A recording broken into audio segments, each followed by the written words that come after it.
दुकानामध्ये ब्लाऊज शिवायला टाका, ब्लाऊज खूप छान शिवतो आम्ही.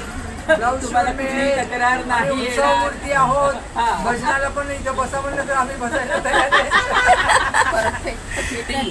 परफेक्ट फिटिंग साठी सरिताच्या शॉपला व्हिजिट करा. अरे तुम्ही मला पहिले का नाही भेटले? ओके. ओके ओके, एक नंबर.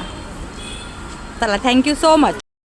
एक नंबर मुमेंट होता आजच्या दिवसाचा. कटिंग करता करता इतकं फ्रेश करून गेल्या त्या सगळ्या काकू लोक आपल्याला. काकू म्हणाला तुम्हाला कसं तर वाटतं आता, कारण एवढ्या यंग होत्या त्या विचारांनी, बोलण्यांनी, त्यांच्या ॲक्टिव्हिटीजनी. आणि त्यांचे 12-13 लोकांचे ग्रुप आहेत, भजन वगैरे करतात. मला नाही का आवडलं मला कधी ते भजनाला जायला त्यांच्यासोबत. सो खरंच छान वाटलं.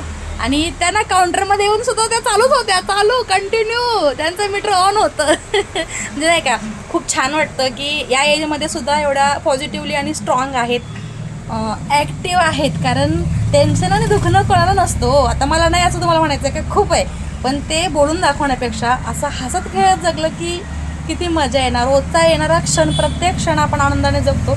ह्यात खूप मोठी अचिव्हमेंट असते आपली, असं मला वाटतं. सो तुम्हाला काय वाटतं सांगा. आणि आपले हे जे आजचे मेंबर्स आले होते त्यांच्याबद्दल काय बोलायला असं सांगा. एक काकू आमच्या गेल्या, त्यांना घाई होती, पण त्या थोड्या फोटोमध्ये मिस झाल्या, पण व्हिडिओमध्ये त्या आहेत. तुम्ही पाहिला नसाल तर याच्या अगोदर सुद्धा व्हिडिओ पाहू शकता. आणि अजून एक गोष्ट, अरे राव, त्या इंस्टाग्राम, फेसबुक सगळं यूज करतात. म्हणजे किती छान ना.